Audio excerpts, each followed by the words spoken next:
आदाब नाज़रीन, उर्दू खबरों में आप सभी का खैर मकदम है। नजर डालते इस वक्त की अहम सुर्खियों पर। वज़ीर आज़म नरेंद्र मोदी अपने 3 ममालिक के दौरे के पहले मरहले में पहुंचे उर्दन की राजधानी अम्मान। पीएम मोदी का किया गया शानदार खैर मकदम। ये दौरा दोनों ममालिक के दरमियान सिफारती ताल्लुकात के क़याम के 75 साल मुकम्मल होने की अलामत है।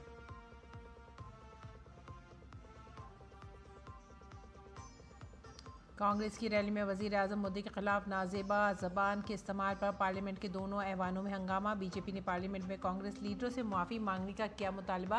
राज्यसभा में इंतखाबी इस्लाहात पर भी हुई बहस।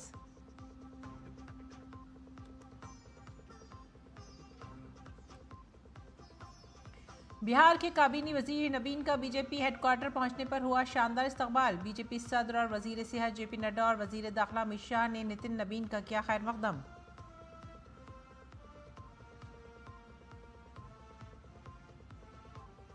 पिछले 11 सालों में मोदी हुकूमत के फैसलों से तवानाई के शोबे में तारीखी तब्दीली। मरकजी वजीर पीयूष गोयल ने कहा, कोयले की दरामदाद में कमी आई है जबकि पैदावार में हुआ दुगना इजाफा। भारत दुनिया का चौथा सबसे बड़ा तवानाई का बना मरकज।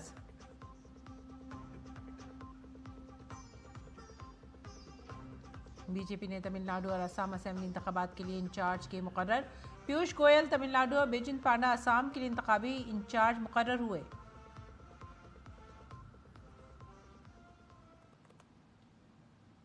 खबरें अब तफसील से। वज़ीर आज़म नरेंद्र मोदी 2 रोज़ा दौरे पर उर्दन की राजधानी अम्मान पहुंचे। उनके उर्दनी हम मनसब जाफ़र हसन वज़ीर आज़म के इस्तकबाल के लिए एयरपोर्ट पर मौजूद थे। उर्दनी वज़ीर आज़म ने सिनती उमूर के वज़ीर, अम्मान के मेयर, अम्मान के गवर्नर और मेट्रोपॉलिटन सिक्योरिटी डिपार्टमेंट के डायरेक्टर के साथ वज़ीर आज़म नरेंद्र मोदी का पुरतपाक इस्तकबाल किया। पिछले 37 बरस में किसी भारतीय वज़ीर आज़म का उर्दन का ये पहला 2 तरफ़ा दौरा है। ये दौरा एक ऐसे वक्त में हो रहा है जब दोनों ममालिक सिफारती ताल्लुकात के क़याम की 75वीं सालगिरह भी मना रहे हैं। वज़ीर आज़म को एयरपोर्ट पर गार्ड ऑफ ऑनर पेश किया गया।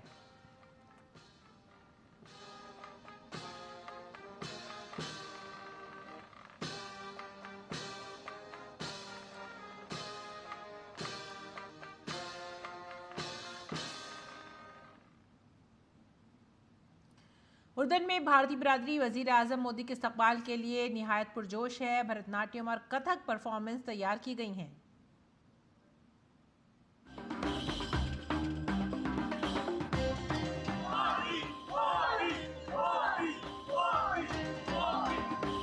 कुछ देर में प्रधानमंत्री नरेंद्र मोदी यहां पर पहुंचने वाले हैं और उसके लिए इंडियन डायस्पोरा ने खास तैयारियां की है, जिसके आप देख सकते हैं ये दोनों बहुत खूबसूरत लग रही हैं, पूरी तरह से तैयार हैं। क्या आप प्रेजेंट करने वाले हैं? It's Bharatanatyam. It's praising Lord Shiva, describing his enchanting charm and beauty. Dance is purely dedicated to our Honorable Prime Minister Narendra Modi ji. And I'm very excited, quite nervous. मैंने लगातार 2 हफ्ते से practice की है और excitement है, but फिर भी थोड़ा सा एक डर है। बट मुझे बहुत खुशी है कि मैं अपना टैलेंट नरेंद्र मोदी जी को दिखा पाऊंगी। और मैं कथक परफॉर्म कर रही हूँ गणेश वंदना पे। I'm working here I'm working for a fashion industry here, and I'm very excited to see and it's an opportunity, and I'm so grateful that my wife is performing today. मुझे बहुत ज़्यादा excitement है sir को देखने का, क्योंकि सबसे पहले तो वो हमारे देश के प्रधानमंत्री हैं, तो ये हमारे लिए बहुत गर्व की बात है। और उनको हम पहली बार देखेंगे तो इससे खुशी की बात कुछ हो नहीं सकती। And my sister are dancing and I'm so happy that my sister and teacher are dancing in front of Modi ji. Indian diaspora पूरी तरह से तैयार है अपने प्रधानमंत्री को मिलने के लिए, उनको रिसीव करने के लिए और उनको ये कहने के लिए कि आपने भारत का मान पूरी दुनिया में बढ़ाया है और हम आपकी वजह से जॉर्डन में बहुत गौरवान्वित महसूस करते हैं। कैमरामैन प्रमोद के साथ मैं विशाल बैरिस्टो, डीडी न्यूज़ अम्मान। आगे बढ़ते हैं अगली खबर की तरफ। मरकजी वजीर जेपी नड्डा ने राज्यसभा में वजीर आज़म नरेंद्र मोदी के खिलाफ गैर शाइस्ता ज़बान इस्तेमाल करने का मामला उठाया। राज्यसभा में इस मामले पर बात करते हुए मरकजी वजीर जेपी नड्डा ने कहा कि कांग्रेस में सियासी सतह पर गिरावट है। वजीर आज़म मोदी के खिलाफ इस तरह के एतराज़ कुन तबसरे कांग्रेस पार्टी की घटिया जहनियत की अक्कासी करते हैं।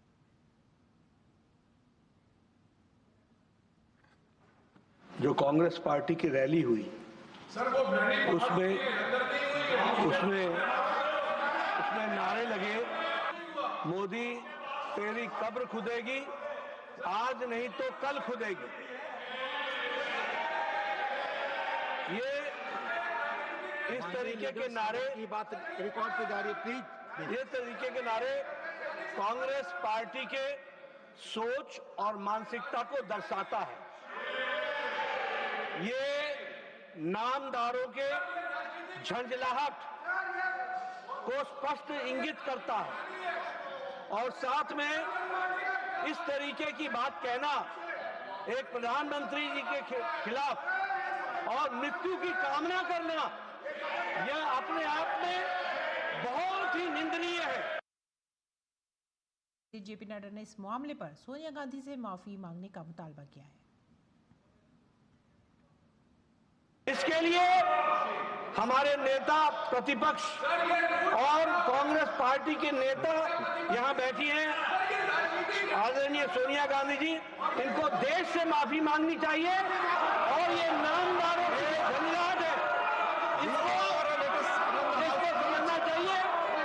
और मैं ये भी कहना चाहूंगा कि राजनीति का स्तर कांग्रेस पार्टी ने इतना गिरा दिया है जो कल्पना के बाहर है। लोकसभा में कांग्रेस की एक रैली में वजीर आजम के खिलाफ इस्तेमाल की गई गैर शाइस्ता जबान पर जबरदस्त हंगामा हुआ। पार्लिमानी उमूर के वजीर किरण रिजिजू ने कांग्रेस सदर मल्लिकार्जुन खड़गे और अपोजिशन लीडर राहुल गांधी से माफी मांगने का मुतालबा किया। रिजिजू ने कहा, हम मुखालिफ हैं, दुश्मन नहीं। ताहम कांग्रेस की रैली में वजीर आजम के खिलाफ इस तरह के गैर मुहज़्ज़िब अल्फाज का इस्तेमाल नहीं किया जाना चाहिए। कल कांग्रेस के रैली में प्रधानमंत्री मोदी जी का कब्र खोदने के लिए बात कहा गया है।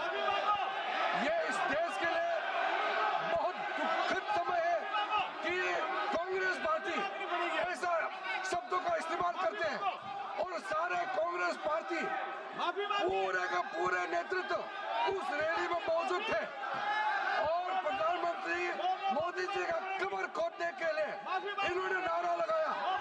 इस देश के लिए इससे शर्मनाक, इससे ज्यादा दुर्भाग्यपूर्ण कोई चीज नहीं हो सकता है। शहरी हवाबाजी के वजीर के राम मोहन नायडू ने इंडिगो की एयरलाइन खदमात में अफरा तफरी के बारे में उठाए गए सवालात पर राज्यसभा में सख्त मौक़िफ़ अपनाया। उन्होंने कहा कि मुस्तक़बिल में एयर सेवा ऐप के जरिए एयरलाइन किरायों की मुसलसल निगरानी की जाएगी। वजीर ने वाज़ेह तौर पर कहा कि किसी भी सूरत में एयरलाइंस की मनमानी बर्दाश्त नहीं की जाएगी और मुसाफिरों के मफादात पर समझौता नहीं किया जाएगा। टैरिफ मॉनिटरिंग यूनिट हमारे डीजीसीए में है, उसको भी और सशक्त करके और सारे रूट्स हम मॉनिटर कर रहे हैं। इंटरनेशनल रूट्स भी अब मॉनिटर करने का किया है, क्योंकि हम वो दबाव एयरलाइंस पे भी हम डालना चाहेंगे, लाना चाहेंगे कि इस तरह से जो अपॉर्चुनिटी से प्राइसिंग के सिचुएशंस कभी कभी जो बन जाते हैं वो ना हो। हमारी मिनिस्ट्री से पूरा इसके ऊपर ध्यान देते हुए हम एयर सेवा में भी एक स्पेसिफिकली हमने टैरिफ मॉनिटरिंग का भी एक सुविधा रखी है, ताकि अगर पैसेंजर किसी को लगता है कि ये प्राइस ये हद से ज़्यादा है, ये इस समय में होना नहीं चाहिए, तो उसका स्क्रीनशॉट भी हमें भेज सकता है, तो हम ज़रूर उस पर ऊपर कार्रवाई करके एयरलाइंस के ऊपर भी एक्शन उसके ऊपर लेंगे। मरकजी वजीर पीयूष गोयल ने गुज़िश्ता 11 बरसों में पावर सेक्टर में होने वाली मज़बूत तब्दीलियों पर रोशनी डाली। उन्होंने इस मास पर यूपीए हुकूमत की नाकामी पर भी तनकीद की। उन्होंने बताया कि गुज़िश्ता यूपीए हुकूमत के दौर में कोयले की किल्लत, पावर प्लांट बंद रहने और ब्लैकआउट के लिए जाना जाता था, लेकिन आज ये शोबा इतनी तरक्की के लिए जाना जाता है। गुज़िश्ता साल 1 अरब टन कोयला पैदा हुआ था और दरामदात में मुसलसल कमी आ रही है। पिछले 11 बरस में पहली बार 18,000 से ज़्यादा गाँवों को बिजली फराहम की गई है। उन्होंने वजाहत की कि एटमी तवानाई के शोबे को निजी कंपनियों के लिए खोलने के लिए पार्लियामेंट में sustainable harnessing and advancement of nuclear energy for transforming India यानी शांति बिल पेश किया गया है। ये बिल सिविल लायबिलिटी एक्ट में तरमीम करेगा। इस बिल के तहत प्लांट चलाने वालों को बड़ी राहत मिलेगी और आलात फराहम करने वालों की जिम्मेदारी का भी तयन किया जाएगा। इस बिल की एक और खासियत ये है कि इस शोबे में 49% तक बराह रास्त गैर मुल्की सरमायाकारी FDI की इजाज़त मिलेगी। कोल कहाँ 2014 में रोज आपके आर्टिकल्स आते थे, रोज टीवी पेपर में पढ़ने मिलता था फलाने पावर प्लांट में कोल शॉर्टेज है, फलानी जगह पे बिजली घर बंद पड़ा है। कोल की क्वालिटी को लेके बड़े समस्या और तकलीफें थी। और आज प्रोडक्शन अगर जो बदलाव हुआ है वो देखें तो हमने 1 बिलियन टन का प्रोडक्शन से ज्यादा पिछले वर्ष किया है। सदर जमहूरिया द्रौपदी मुर्मू ने आज राष्ट्रपति भवन में चीफ इंफॉर्मेशन कमिश्नर राजकुमार गोयल को ओहदे का हलफ दिलाया। इस मौके पर नायब सदर जमहूरिया सीपी राधाकृष्णन, सीनियर ओहदेदार और दीगर सरकर्दा शख्सियात भी मौजूद थीं। राजकुमार गोयल 1990 बैच के IAS ऑफिसर हैं। वो इस साल 31 अगस्त को सेक्रेटरी महकमा इंसाफ वजारत कानून और इंसाफ की हैसियत से रिटायर हुए। उन्होंने वजारत दाखिला के बॉर्डर मैनेजमेंट के सेक्रेटरी के तौर पर भी खिदमात अंजाम दी हैं। वो मरकज़ और जम्मू कश्मीर में अहम ओहदों पर फायज रहे हैं।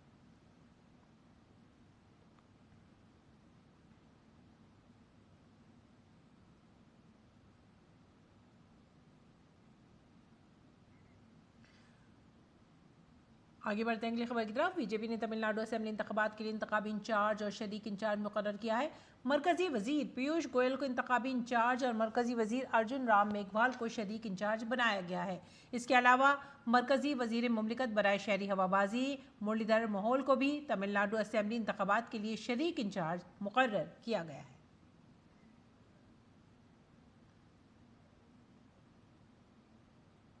तमिलनाडु के अलावा बीजेपी ने असम असेंबली इंतखाबात के लिए भी इंतखाबी इंचार्ज और शरीक इंचार्ज मुकर्रर किए हैं। बीजेपी के कौमी सदर JP नड्डा ने इंतखाबी इंचार्ज की जिम्मेदारी बीजेपी के कौमी नायब सदर बैजयंत पांडा को दी है। इसके साथ ही बीजेपी MLA और जम्मू कश्मीर असेंबली में अपोजिशन लीडर सुनील कुमार शर्मा को शरीक इंचार्ज मुकर्रर किया गया है। साबिक मरकजी वजीर दशनाबेन जरदोश को भी असम असेंबली इंतखाबात के लिए शरीक इंचार्ज मुकर्रर किया गया है।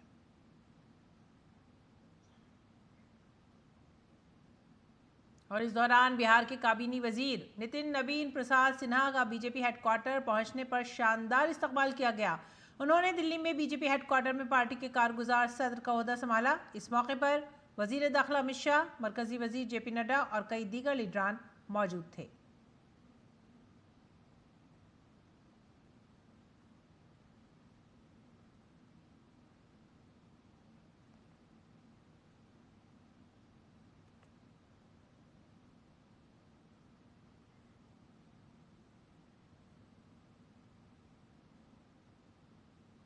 बिहार के वजीर नितिन नवीन को बीजेपी का नेशनल वर्किंग सदर बनाए जाने पर रुकने पार्लियामेंट निशिकांत दुबे ने रद्द-ए-अमल जाहिर किया है।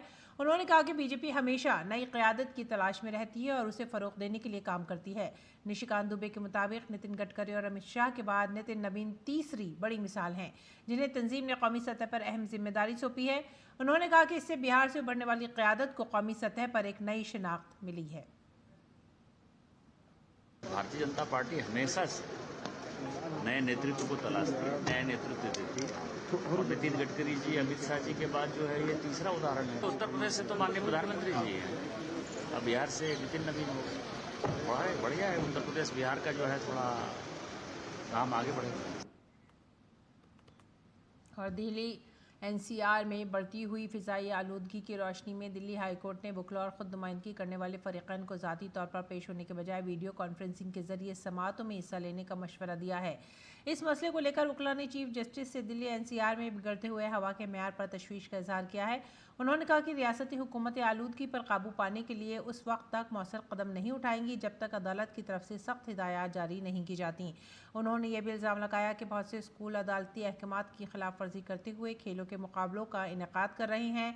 चीफ जस्टिस ने कहा कि 3 रुकनी बेंच ऐसा हुक्म जारी करेगी जिस पर अमल दरामद हो सके।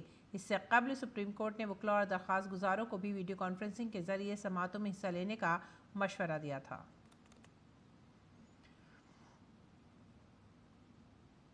गोवा नाइट क्लब वाक़े के मुलजिम लोथरा बरादरान को भारत लाने का अमल अब आखिरी मरहले में पहुंच गया है। ज़राए के मुताबिक उन्हें भारत लाने से मुतालिक तमाम रस्मी कार्रवाइयां आज शाम तक मुकम्मल होने की उम्मीद है।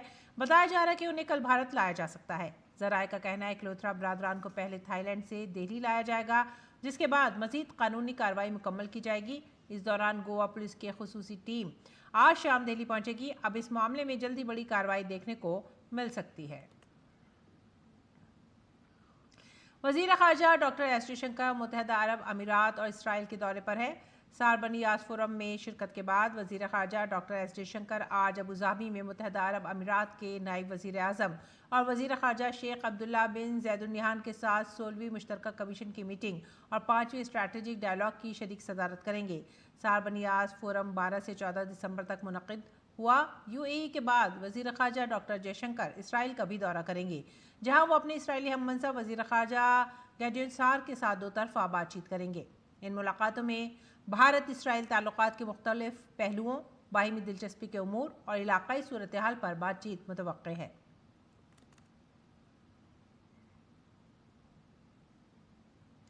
और डॉक्टर राम विलास वेदांती, एक साबिक़ बीजेपी एमपी जो अयोध्या राम मंदिर तहरीक में नुमाया तौर पर शामिल थे, इंतकाल कर गए हैं।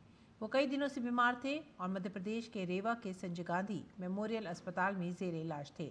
डॉक्टर वेदांती को राम जन्मभूमि तहरीक की सरकर्दा शख्सियात में से एक समझा जाता था और उन्होंने इस बात को आवाम तक पहुँचाने में कुलीदी किरदार अदा किया था। अयोध्या से रुकने पार्लियामेंट की हैसियत से उन्होंने पार्लियामेंट से लेकर सड़कों तक राम मंदिर की तामीर की पुरजोर वकालत की। उनकी मौत को संत बरादरी और राम भक्तों के लिए एक नाकाबिले तलाफी नुकसान करार दिया जा रहा है। डॉक्टर रामविलास दास वेदांती ने मध्य प्रदेश के रेवा में इलाज के दौरान आखिरी सांस ली। उनके इंतकाल की खबर मिलते ही अयोध्या समेत संत बरादरी और सियासी दुनिया में शोक की लहर दौड़ गई। उत्तर प्रदेश के वज़ीर आला योगी आदित्यनाथ ने उनकी मौत को रूहानी दुनिया और सनातन सकाफत के लिए नाकाबिले तलाफी नुकसान करार दिया। ट्विटर पर अपने ताज़ियाती पैगाम में योगी आदित्यनाथ ने लिखा, डॉक्टर रामविलास वेदांती जी महाराज श्री राम जन्मभूमि तहरीक के लिए एक अहम सतून, साबिक़ मेंबर पार्लियामेंट और श्री अयोध्या धाम में वशिष्ठ आश्रम के काबिल एहतराम संत का इंतकाल रूहानी दुनिया के लिए एक नाकाबिले तलाफी नुकसान है। उनकी कुर्बानी ज़िंदगी जो मज़हब, समाज और कौम की खिदमत के लिए वक्फ़ है, हम सब के लिए एक तहरीक है। हम भगवान श्री राम से दुआ करते हैं कि वो उनकी आत्मा को अपने चरणों में जगह दे और सुगवारों और पैरोकारों को इस बेपनाह गम को बर्दाश्त करने की ताकत अता करें।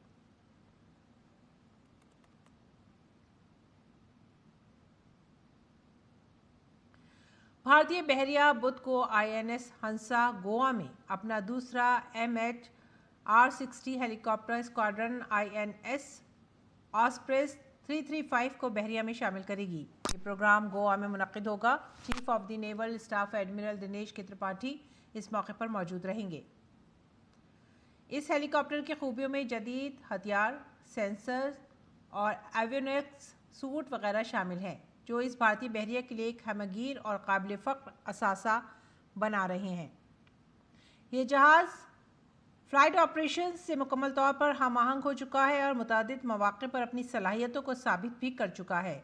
इस स्क्वाड्रन के शामिल होने से भारतीय बहरिया की एविएशन सलाहियतों में नुमाया इजाफा हुआ है।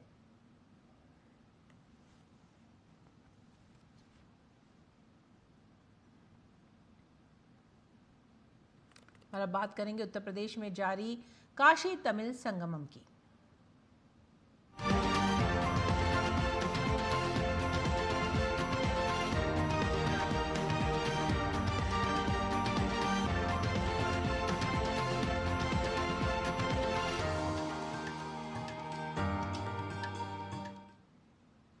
काशी तमिल संगमम के 12वें दिन मरकजी वजीर ममलिकत बराए तालीम डॉक्टर सुकांत मजूमदार काशी के नमो घाट पहुँचे।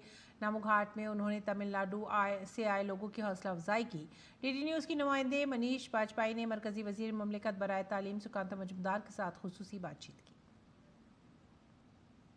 काशी तमिल संगमम का चौथा संस्करण चल रहा है और अपने उत्तरार्ध पर है और इस समय हमारे साथ में केंद्रीय शिक्षा राज्य मंत्री सुकांत मजूमदार साहब मौजूद हैं। सुकांत साहब, बहुत बहुत स्वागत है आपका DD न्यूज़ पर। धन्यवाद आप सबको। सुकांत साहब, काशी में है, पूरा त्रिकोण लगा हुआ है, कैसा फील कर रहे हैं? देखिए, पहले तो बोलूंगा वनक्कम काशी।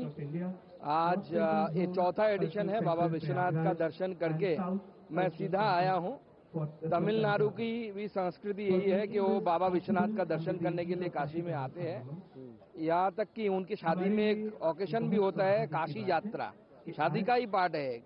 तो ये आदरणीय प्रधानमंत्री श्री नरेंद्र मोदी द्वारा उनके द्वारा एक ऐसा सपना जो उन्होंने देखा और उसका वास्तवायन हम देख रहे हैं। और तमिलनाडु और काशी, ये दो जो हमारे सबसे सांस्कृतिक जो क्षेत्र है, ये दो क्षेत्र में इन सबका जो संगम है, वो संगम हम यहाँ पे देख रहे हैं, माँ गंगा के घाट पे हम देख रहे हैं। अच्छा, इस बार का चौथा संस्करण है, पिछले 3 संस्करणों में आपने क्या परिवर्तन देखा आपने? देखिए, 3 पर जो इससे पहले हुआ और यहाँ पे चौथा वाला हो रहा है KTS 4.0। इसमें मैं सिर्फ इतना बोल सकता हूँ, आदरणीय प्रधानमंत्री जी का जो सपना, तमिलनाडु के लोग यहाँ पे आए और बनारस के साथ उनका जो सांस्कृतिक जो मेल बंधन है, हजारों साल से, आज से नहीं हजारों साल से ये है, और ये मेल बंधन फिर से बने। और ये जो कुछ लोगों के द्वारा राजनीतिक स्वार्थों से जो दूरियां बनाई जाती है, वो दूरियां एक्चुअल में है नहीं। जो लोग तमिलनाडु से आए हैं उनसे पूछिए हाउ दे आर एंजॉइंग। वो उनको मैंने पूछा था कि आप कैसे एंजॉय कर रहे हैं, तो बोले बहुत बढ़िया एंजॉय कर रहे हैं, we are happy and we are every time they want to come here. और माननीय प्रधानमंत्री जी की जो सोच है, इसमें तो कई सारे आयाम हो रहे हैं, जिसमें अर्थ को भी बल मिल रहा है, संस्कृत जुड़ रही है, भावनात्मक आधार जुड़ रहे हैं, एक बहुआयामी मतलब कह सकते हैं। एकदम बहुआयामी है। और इस बार का जो थीम है तमिल करकलम, इसका मतलब है कि हम तमिल सीखें, क्योंकि साउथ इंडियन लैंग्वेज है, नॉर्थ स्वाभाविक वे नॉर्थ के साथ कुछ सिमिलरिटीज डिसिमिलरिटीज है, तो हमें उसके बारे में पता नहीं है। तो जितना हम सीखेंगे, जितना जानेंगे, उतना दूरियां कमेगी और घटेगी। और मुझे लगता है कि एक भारत श्रेष्ठ भारत का जो सपना है, वो सपना पूरा होगा। बहुत बहुत धन्यवाद आपका सुकांतु साहब, बहुत बहुत धन्यवाद। तो आस्था अर्थव्यवस्था का आधार बन रही है, भाषा भाव को जोड़ने का काम कर रही है। काशी तमिल संगम का ये कार्यक्रम वाकई अपने नाम से कहीं ज्यादा व्यापक प्रभाव परिलक्षित कर रहा है। कैमरामैन सुनील कुमार के साथ मनीष वाजपेयी, DD न्यूज वाराणसी। उत्तर प्रदेश में काशी तमिल संगमम के चौथे एडिशन में आखिरी वफ्त की आमद के साथ अब ये प्रोग्राम इख्तिताम को पहुंच रहा है। 7वें और आखिरी वफ्त की हौसला अफजाई के लिए मरकजी वजीर मुमलिकत बराए तमिल सुकांता मजुमदार नमो घाट पर सकाफती प्रोग्राम में पहुंचे। काशी तमिल संगम के चौथे मरहले में कल 7 वफूद काशी की सरजमीन पर पहुंचे और काशी के साथ साथ उन्होंने प्रयागराज और अयोध्या का भी दौरा किया। ज़बान, खानों, अदब, दस्तकारी और दीगर बहुत सी चीज़ों के तबादले के साथ साथ सबसे अहम रिश्ता काशी के जज्बात का इंज़िमाम था और इसी इंज़िमाम से एक भारत श्रेष्ठ भारत बन रहा है। काशी तमिल संगमम के चौथे संस्करण का आज 12वां दिन है और 12वें दिन के इस सांस्कृतिक कार्यक्रम में केंद्रीय शिक्षा राज्य मंत्री श्रीमान सुकांतो मजुमदार साहब यहाँ मौजूद रहे और उनके भाषण ने न केवल लोगों को उत्साहित किया, बल्कि वो स्वयं पश्चिम बंगाल से आते हैं, इसलिए तमिलनाडु के लोगों को संबोधित करना और उनसे बात करना एक भारत श्रेष्ठ भारत का एक कह सकते हैं कि ज्वलंत उदाहरण, एक साक्षात उदाहरण बन गया। नमो घाट पर ये सुरलहरियां काशी के घरानों की शास्त्रीय संगीत परंपराएं, तमिलनाडु के वाद्य यंत्रों से प्रस्फुटित होती हुई ये ऊर्जा, सभी का समागम एक भारत श्रेष्ठ भारत के स्वरूप को और निखार रहा है। नमो घाट। ये थी झलकियां काशी तमिल संगमम की। आगे बढ़ेंगे गैर मुल्की खबरों की तरफ। 2 मुसल्लह अफराद ने इतवार की सपहर ऑस्ट्रेलिया के शहर सिडनी के बोंडी बीच पर हनुका त्यौहार मनाने वाले यहूदी कम्युनिटी के अरकान पर फायरिंग की। फायरिंग के नतीजे में 16 अफराद हलाक और 40 जख्मी हुए। आला हुकाम के मुताबिक हमले में यहूदी बिरादरी को निशाना बनाया गया। पुलिस ने तस्दीक की है कि हमला करने वाले 2 बंदूक बरदार बाप और बेटे थे। न्यू साउथ वेल्स के पुलिस कमिश्नर ने भी इस दहशतगर्दाना हमले पर एक प्रेस कॉन्फ्रेंस की। पुलिस कमिश्नर ने बताया कि 50 साला दहशतगर्द को पुलिस ने गोली मारकर हलाक कर दिया है। दूसरा दहशतगर्द 24 साला नवेद अस्पताल में दाखिल है। दहशतगर्द नवेद अकरम के पास ऑस्ट्रेलिया के शहर न्यू साउथ वेल्स का ड्राइविंग लाइसेंस भी है।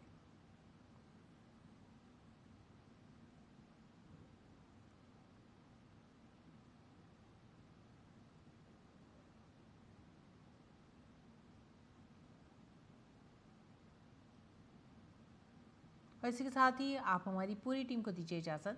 आदाब।